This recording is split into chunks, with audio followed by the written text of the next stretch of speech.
Hello my future JRF holders. अगर आप housewife हो या फिर आप वर्किंग प्रोफेशनल हो, आपका भी इसी अटेम्प्ट दिसंबर 2025 में जेआरएफ होगा। आई एम रिपीटिंग, इसी अटेम्प्ट दिसंबर 2025 में जेआरएफ होगा। किस चीज का सेल्फ डाउट कि सर फुल टाइम एस्पिरेंट्स तो पूरा दिन पढ़ते हैं, बार बार पढ़ते हैं, पीवाईक्यू सॉल्व कर रहे हैं, मॉक टेस्ट लगा रहे हैं, सर हम उनके साथ कैसे कंपीट कर सकते हैं? आप उनके साथ कंपीट करोगे, उनके जितने नंबर भी आएंगे उनको भी डिफीट कर सकते हो अगर आपके पास राइट माइंडसेट है, राइट स्ट्रैटेजी है। तो इस वीडियो में हम डिस्कस करने वाले हैं कि राइट स्ट्रैटेजी क्या हो सकती है। And I sure you this, bye the end of this video जो भी आपका सेल्फ डाउट है वो कंप्लीटली वैनिश हो जाएगा, गायब हो जाएगा। एंड इस वीडियो के अंत तक आप ये बोलोगे कि सर हम भी दिसंबर 2025 में जेआरएफ होल्डर बनने वाले हैं। तो प्लीज बी विद मी, अंत तक देखना, क्योंकि आपको मजा आने वाला है और मैं ऐसा कंटेंट लेके आया हूं जो आपको कोई भी नहीं दिया होगा और न में भी ना दे।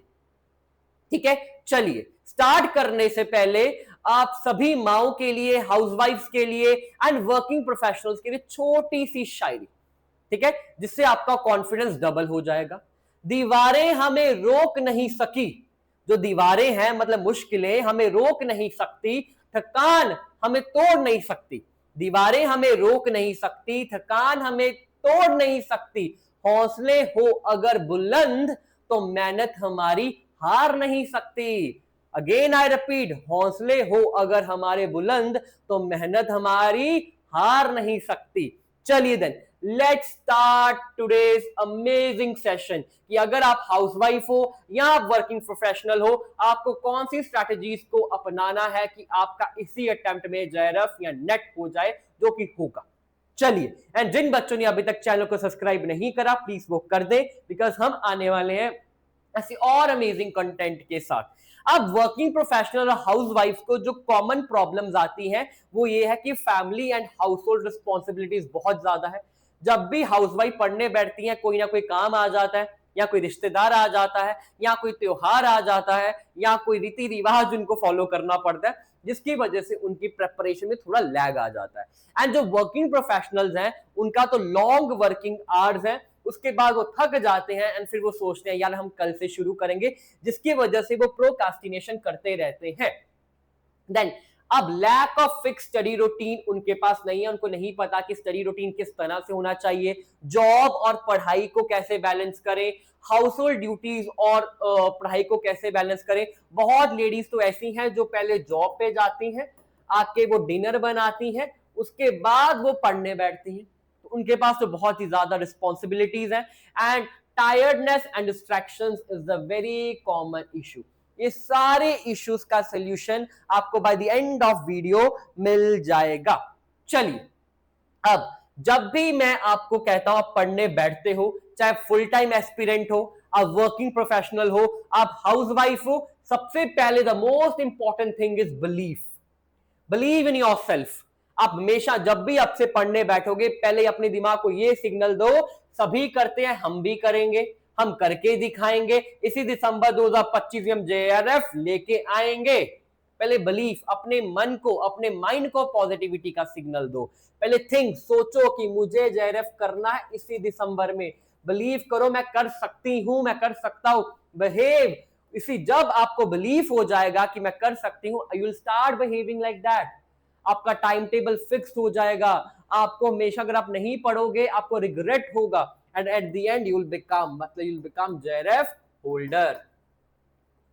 उसके बाद consistency is more important than study hours. Let's say कोई एस्पिरेंट है जो 8 घंटे पढ़ रहा है, डिस्ट्रैक्टेड 8 घंटे, ठीक है, एंड आपने 2 घंटे ही पढ़ा है, डीप स्टडी करी है। अब मैं क्वेश्चन पूछ रहा हूं, इस 8 घंटे वाले को नहीं आता है, 2 घंटे वाले को सारे आंसर्स आते हैं, तो किस चीज का ज्यादा बेनिफिट है? डीप स्टडी का बेनिफिट है रेदर देन डिस्ट्रैक्टेड आवर्स। जितना भी पढ़ो डीप स्टडी करनी है, वो भी आपका डिस्ट्रैक्टेड नहीं होना चाहिए। And use peak energy time, कहा जाता है कि सबसे ज्यादा एनर्जी हमारी मॉर्निंग टाइम में रहती है या इवनिंग टाइम में रहती है, इसलिए हमें कोशिश करना चाहिए कि हमें सबसे ज्यादा मॉर्निंग में पढ़ना है या इवनिंग में पढ़ना है। Then small daily progress is greater than big irregular study, ये बता चुका हूं. And very important thing, involve your family and colleagues in your journey. Why? आपकी अगर अपनी फैमिली को इन्वॉल्व कर दोगे तो आपकी फैमिली आपको सपोर्ट करेगी, आपके इन लॉ सपोर्ट करेंगे, आपके हस्बैंड आपको सपोर्ट करेंगे, आपकी वाइफ आपको सपोर्ट करेगी, आपके कोलीग्स भी आपको सपोर्ट करेंगे. बाबा मोटिवेट करते रहेंगे कि आप फ्री टाइम में आप पढ़ लो. ठीक है, अगर किसी के पास बच्चे हैं, अपने बच्चों को कह सकते हैं कि यार मम्मा ने ये पढ़ लिया, अब मम्मा से सुन लो, वो सुन लेंगे. ठीक है, चलिए अब एक टेंटेटिव टाइम टेबल है फॉर हाउसवाइफ जो मैंने अपनी सूझबूझ से बनाया है. यू आर कंप्लीट लिबरल, आप अपने हिसाब से उसको ट्वीक कर सकते हो. मुझे पता है हर किसी का लाइफस्टाइल डिफरेंट है, हर किसी का शेड्यूल डिफरेंट है, आप अपने हिसाब से उसको ट्वीक कर सकते हो. आप स्क्रीनशॉट ले लो. अब मैंने सोचा कि अगर आप सुबह 5:30 बजे बैठ जाओ पढ़ने, तो 7 बजे तक अगर आप पढ़ो तो आप पहले तो क्विक रिवीजन करोगे. क्विक रिवीजन क्या करोगे? जो पिछले दिन आपने पढ़ा है. लेट्स से अगर आज 12 तारीख है तो जो आपने 11 तारीख को पढ़ा पहले क्विक रिवीजन कर लो जल्दी से. इससे क्या हो जाएगा? रिटेंशन हो जाएगा. जो बच्चे कहते हैं ना कि सर हम आज जो पढ़ते हैं कल भूल जाते हैं, तो इसलिए क्विक रिवीजन. उसके बाद आप सीधा स्टार्ट करोगे विद पेपर 1. वाई? क्योंकि पेपर 1 जो है एंड आपके लिबर्टी है, आप पेपर 2 भी कर सकते हो, पेपर 1 भी कर सकते हो. अब मुझे लगता है कि पेपर 1 आपको स्टार्टिंग में करना चाहिए, बिकॉज आप जल्दी जल्दी उठोगे तो थोड़े दिन आपको एडजस्ट अडेप्ट करने में टाइम लगेगा. एंड पेपर 1 ऐसा है जिसमें ज्यादा कंसेप्ट्स है. ठीक है, पेपर 2 में ज्यादा क्रैमिंग चीज है, तो मे बी आप सुबह ना कर पाओ. ये भी आप अपने हिसाब से ट्वीक कर सकते हो. फिर 1:30 से 2:30 बजे 1 घंटा क्विक रिवीजन. एंड फिर 4 से 7:30, ठीक है, जब आपका लंच भी हो जाएगा, आपका छोटा बेबी भी सो जाएगा, तब आप पेपर 2 को लो, डीप स्टडी करो. उसके बाद रात को फिर जब 7:30 के बाद आप डिनर की तैयारी करोगे, फिर 10 से 10:30 बजे आधा घंटा क्विक एमसीक्यू या फॉर्मूला रिवीजन, या किसी भी टीचर की आप यूट्यूब वीडियो देखते हो आप वो भी देख सकते हो कोई लाइव रिवीजन के लिए. तो ये एक हाउसवाइफ के लिए परफेक्ट टाइम टेबल है. आप अपने लाइफस्टाइल के अकॉर्डिंग ट्वीक कर सकते हैं.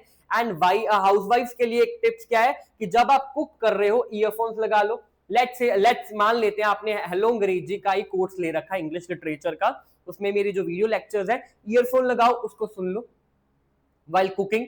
Sticky notes in the kitchen, kitchen में भी स्टिकी नोट्स लगा सकते हो. And early morning is golden time. अगर आप सुबह 5:30 उठ के 7 बजे तक पढ़ लेते हो, देख लो आपका एक सब्जेक्ट ऑलमोस्ट आपका प्रिपेयर हो गया.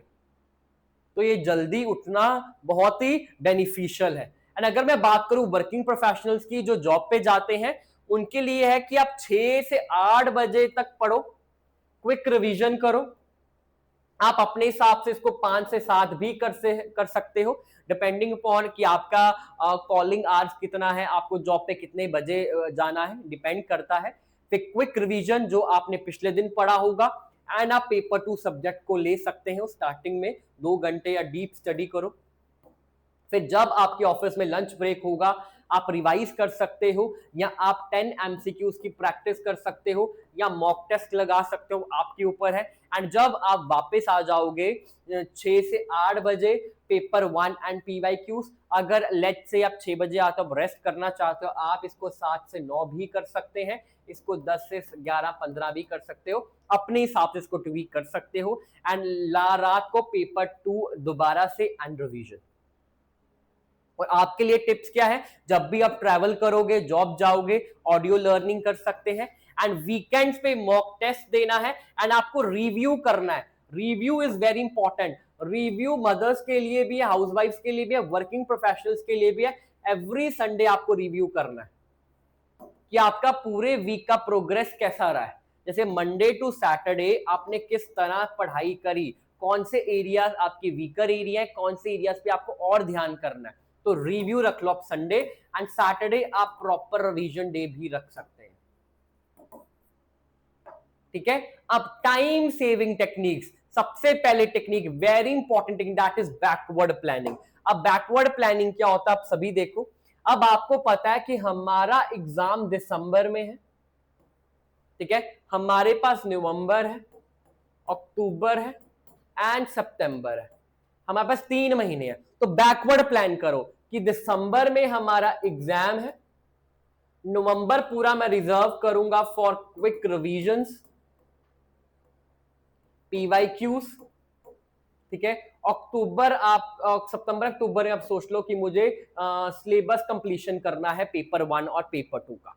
जब बैकवर्ड प्लानिंग करते हो तो आपको पता चल जाता है कि आपके हाथ में कितना टाइम है एंड आपको किस तरीके से कितना पढ़ना है। तो बैकवर्ड प्लानिंग बहुत ही ज्यादा काम आती है एंड मैं हमेशा से बैकवर्ड प्लानिंग ही करता हूं एवरी टाइम, ठीक है। Start from exam date and go backwards. जैसे कि मैंने लिखा था अगर एग्जाम दिसंबर में है, नवंबर ओनली रिवीजन एंड मॉक्स, अक्टूबर में कोई लास्ट यूनिट्स आपकी बची है उसको कर सकते हो, सितंबर अक्टूबर अगस्त जो है core units of paper 2 and paper 1 complete. अगस्त मैंने इसलिए लिख दिया बिकॉज मैं ये मान के चल रहा हूं कि आपने अगस्त में बहुत हद तक अपने सिलेबस को कंप्लीट कर लिया होगा, ठीक है। चलिए अब इससे क्या हो जाएगा, जो लास्ट मिनट का स्ट्रेस है वो आपका लोअर डाउन हो जाएगा। तो ये बहुत ही अमेजिंग टेक्निक है बैकवर्ड प्लान, इसको करके देखो। उसके बाद है स्टडी ट्रिगर्स। हमेशा मैं तो ये करता ही हूं, जो सेम प्लेस रखना है। लेट्स से कि अब ये मेरा स्टडी टेबल इधर पड़ा है, मैं जब भी पढ़ने जाऊंगा तो इसी जगह पे ही पढ़ूंगा। आप बार बार अपने स्टडी प्लेस को, स्टडी टेबल को, नोटबुक को चेंज ना करें। Use same study place, same table, same notebook. Why? Because जब भी आप उस स्टडी टेबल को देखोगे आपके दिमाग को एक सिग्नल मिलेगा कि अब आपके स्टडी का टाइम है। अगर आप हर बार बार अलग अलग जगह पे जाके पढ़ाई करोगे तो ब्रेन कंफ्यूज हो जाएगा। अगर आपको पता है कि पर्टिकुलर, जैसे ये मेरा स्टूडियो है जहां पर मैं रिकॉर्ड कर रहा हूं, जब भी मैं इस रूम में एंटर करता हूं तो मेरे दिमाग को सिग्नल मिलता है कि अब रिकॉर्डिंग का टाइम है, ठीक है। इससे क्या हो जाएगा, it saves time wasted on the settling down. And let's say आप जगह बार बार बदल रहे हो, या लेट्स से मैं ही अपना स्टूडियो बदल रहा हूं, तो अपना सब लैपटॉप लेके मैं जाऊंगा, कैमरा लेके जाऊंगा, डिजिटल बोर्ड लेके जाऊंगा, ये पेन लेके जाऊंगा, अपना कप लेके जाऊंगा, तो मुझे टाइम वेस्ट होगा उसमें सेटल डाउन होने में। तो यूज स्टडी ट्रिगर, सो आपके ब्रेन को सिग्नल मिलता रहे। अमेजिंग ट्रिक है ये। उसके बाद माइक्रो नोट्स। लेट्स से आपने टीचिंग एप्टीट्यूड को कंप्लीट कर लिया, आप कोशिश करो 1 या 1.5 शीट में आप टीचिंग एप्टीट्यूड को समराइज करो, इंपॉर्टेंट पॉइंट्स लिख दो, ठीक है। कौन कौन से थ्योरीज है, थ्योरिस्ट ने क्या कहा है, कीवर्ड्स क्या है, डेट्स क्या है, इंपॉर्टेंट कंसेप्ट्स क्या है, एंड इस शीट को फ्री टाइम में पढ़ो फॉर क्विक रिवीजन। अगर आप जॉब करते हो, वर्किंग प्रोफेशनल हो, तो ट्रेवल के टाइम आप पढ़ सकते हो। हाउसवाइफ हो तो जब आप वैसे अपने बेबी को सुला रहे हो तो अपने साइड पे शीट रख लो and try to just recall and read. इसका बेनिफिट क्या है, quick recall without heavy books. चलिए इसके बाद जो अमेजिंग टेक्निक है दैट इज फेनमैन टेक्निक। ये मैं हमेशा से हर बच्चे को कहता हूं, इमेजिन करना है आपको खाली रूम है और खाली रूम में बच्चे बैठे, आपको जस्ट इमेजिन करना है। कोई भी टॉपिक पढ़ा, लेट से आपने टॉपिक पढ़ लिया है levels of teaching, teaching aptitude में आपने लेवल्स ऑफ टीचिंग पढ़ लिया। अब आपको क्या करना है, आपको इमेजिन करना है खाली रूम है एंड खाली रूम में आपको बच्चों को पढ़ाना है। कहा जाता है व्हेन यू टीच मोर, तब आपको ज्यादा याद रहता है, ज्यादा आता है, ठीक है। अमेजिंग टेक्निक है। Pick a tough topic, explain it aloud as if you are teaching a child. If you struggle, you don't know it fully, revise again. इसके अलावा ये मेरी एक स्टूडेंट ने, मिताली अरोड़ा ने एक टेक्निक मुझे बताई थी, that is story and visualisation. उसने बोला सर मैं विजुअलाइज करती हूँ, जो बोरिंग स्टोरीज होती है उसको मैं स्टोरी, फैक्ट्स होते हैं उसको मैं स्टोरीज बना देती हूँ। मैं बोला कैसे, जैसे इंग्लिश में हमारे पास राइटर है लैंगलैंड। चलो हम इंग्लिश लिटरेचर के एग्जाम्पल नहीं लेते हैं, हम पेपर 1 की ले लेते हैं कॉमन, सो दैट हर कोई इससे रिलेट कर पाए। अब रिसर्च है, ठीक है। अब आप कंफ्यूज हो रहे हो कि क्वांटिटेटिव रिसर्च और क्वालिटेटिव में क्या डिफरेंस है। तो मिताली जी ने क्या करा, उन्होंने इमेजिन कर लिया हमारे पास एक क्लासरूम है जिसका नाम है रिसर्च। उस क्लासरूम में 2 बच्चे हैं, ठीक है, जो बहुत ही अमेजिंग स्टूडियस बच्चे हैं। एक है क्वांटिटेटिव, एक है क्वालिटेटिव। उसने लग दिया मिस्टर क्वांटिटेटिव, मिस्टर क्वालिटेटिव। अब जो क्वांटिटेटिव बच्चा है ये मैथमेटिक्स में बहुत अच्छा है, इसलिए क्वांटिटेटिव रिसर्च वो होती है जो जिसमें नंबर्स होते हैं, ठीक है। एंड जो क्वालिटेटिव है इसमें बहुत सारी खूबियां हैं, क्वालिटीज हैं, इसलिए क्वालिटेटिव रिसर्च वो है जिसमें हम क्वालिटीज की बात करते हैं। फैक्ट्स की बात करते हैं, इमोशंस की बात करते हैं, सेंटिमेंट्स की बात करते हैं, ठीक है। जैसे इंग्लिश लिटरेचर में जो पीएचडी होती है वो ज्यादातर क्वालिटेटिव इन नेचर होती है, ठीक है। तो you can convert boring facts into stories, research types, make characters mister qualitative and Mrs quantitative, it makes recall faster in exam, ठीक है। उसके बाद हमारे पास आता है डिजिटल डिटॉक्स। जब भी आप पढ़ते हो सबसे ज्यादा हमारा टाइम कौन लेता है? सबसे ज्यादा टाइम हमारा लेता है सोशल मीडिया। थोड़ा सा हम इंस्टाग्राम स्क्रॉल कर लेते हैं, थोड़ा सा हम व्हाट्सएप पे मैसेज देख लेते हैं, क्या होता है। No social media during study hours. अगर आपको फिर भी डिस्ट्रैक्टिंग लगता है मोबाइल फोन, आप स्विच ऑफ कर दो। अगर आपको लग रहा है कि आपके रिस्पॉन्सिबिलिटीज आप स्विच ऑफ नहीं कर सकते, तो आप वॉलपेपर लगा सकते हो उस पे, अपने मोबाइल फोन पे। लेट से आपको अपना जो जेआरएफ है अपने हस्बैंड के लिए करना है, वाइफ के लिए करना है, मॉम डैड के लिए करना है, बच्चे के लिए करना है, तो वॉलपेपर लगा लो। जब भी आप फोन उठाओगे आपको उनका वॉलपेपर दिखेगा, आपके दिमाग को सिग्नल मिलेगा मुझे अपने पेरेंट्स के लिए, अपने बच्चे के लिए, अपने हस्बैंड के लिए ये एग्जाम को क्रैक करना है। या फिर आप दीवार पे अपना गोल लिख लो कि भाई मुझे अपने पैरों पे खड़ा होना है। स्पेशली जो औरतें होती हैं, हाउसवाइफ होती हैं, वो चाहती हैं वो अपने पैरों पे खड़े हो, तो बोलो मुझे अपने पैरों पे खड़ा होना है। एंड एक हाउसवाइफ या वर्किंग प्रोफेशनल्स क्या कर सकते हैं, अपने आप को रिवॉर्ड दे सकते हो। लेट्स से उन्होंने एक यूनिट कंप्लीट कर लिया टीचिंग एप्टीट्यूड, तो अपने आप को एक चाय ऑफर कर सकते हैं, खुद बना के पी लें कि चलो ठीक है, या चीट मील्स ले सकते हैं, चलो आज बर्गर खा लेते हैं। इससे क्या होगा, आपको मोटिवेशन मिलेगा कि जल्दी मैं अपनी अगली यूनिट करूं तो मैं आप स्ट्रीट फूड और खा पाऊं। चलिए, इसके बाद है weekly full length mock test. Every Sunday attempt a full paper, paper 1 and paper 2 and review mistakes the same day. Reviewing is very important. इससे आपको पता चलेगा कि आपका वीकर एरिया कौन सा है, आपको कौन से एरियाज पे और काम करना है। And the most important, that is exercise and meditation is equal to sharper memory. Light exercise कर लो, वॉक कर सकते हो, योगा कर सकते हो, स्ट्रेचिंग कर सकते हो। इससे क्या होगा, आपका ब्लड फ्लो बढ़ता है, एंड जब ब्लड फ्लो बढ़ता है बेटर फोकस आप कर पाते हो। मेडिटेशन से क्या होता है, आपकी एंजाइटी रिड्यूस हो जाती है, आपकी मेमोरी भी बढ़ती है, एंड जो एग्जाम का प्रेशर होता है आप उसको मैनेज कर पाते हो बहुत ही अच्छे से। And morning meditation before study is equal to calm mind, is equal to better concentration. And last but not the least, जो हर किसी को मैं कहता हूं, दैट इज कीप मैनिफेस्टिंग। ठीक है, आप मैनिफेस्ट करते रहे कि हमारा सपना कंप्लीट हो गया। अब मैनिफेस्ट आप कैसे कर सकते हो, सोने से पहले, ठीक है, आंखें बंद करो, जिस भी भगवान को मानते हो बोलो थैंक यू गॉड, मैंने इस दिसंबर 2025 में जेआरएफ कर लिया है। विजुलाइज करो कि आपका सपना पूरा हो गया, ठीक है, ये बोल के 3 बार बोल के आप सो सकते हो। जैसे आप उठोगे फिर उठते ही पहली चीज आपको क्या करनी है, मैनिफेस्ट। एक चीज आप और कर सकते हो, that is water manifestation.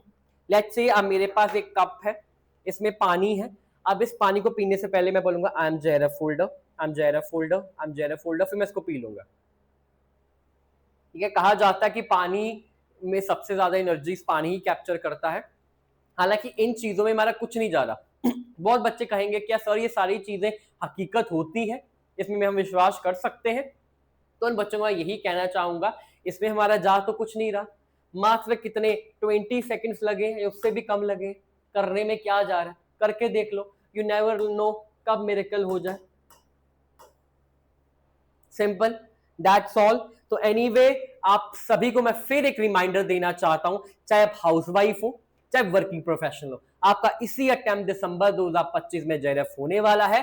Just इसको फॉलो करो, ये सारी टेक्निक्स बहुत ही ज्यादा हेल्पफुल है, वेल रिसर्च्ड है, आप इसको फॉलो करके देखो। फिर भी आपको किसी भी तरह का डाउट है, इस वीडियो के डिस्क्रिप्शन में मेरा नंबर है, आप मैसेज करके कॉल शेड्यूल कर सकते हैं, मैं आपसे बात कर लूंगा। ठीक है learners, all right, bye bye, and please subscribe my YouTube channel for more such useful content.